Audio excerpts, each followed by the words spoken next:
বলিউডের গ্ল্যামার দুনিয়ায় আবারও আলোচনার কেন্দ্রবিন্দুতে মালাইকা আরোরা। তাকে ঘিরে একের পর এক গুঞ্জনের সরগরম সোশ্যাল মিডিয়া। সালমান খানের ভাই আরবাজ খানের সঙ্গে বিবাহ বিচ্ছেদের পর থেকেই মালাইকার নতুন নতুন প্রেমের গুঞ্জন ওঠে মাঝে মধ্যেই। তার জীবনে নাকি এসেছে নতুন প্রেম। হীরা ব্যবসায়ী হর্ষ মেহতার সঙ্গে নাম জড়ানোর পর এবার নিজেই মুখ খুললেন মালাইকা।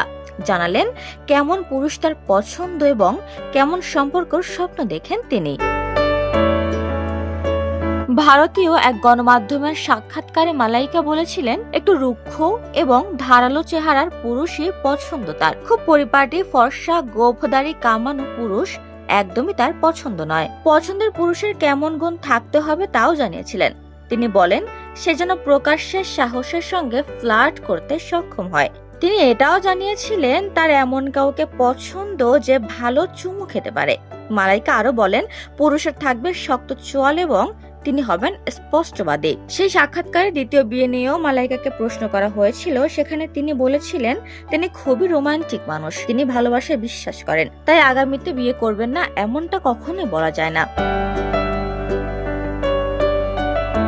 গত বছর অর্জুন কাপুরের সঙ্গে বিচ্ছেদ হয় মালাইকার। তারপর থেকেই নাকি তার হর্ষের সঙ্গে আলাপ। বলিউডে গুঞ্জন গত কয়েক মাস ধরেই ডেট করছেন তারা।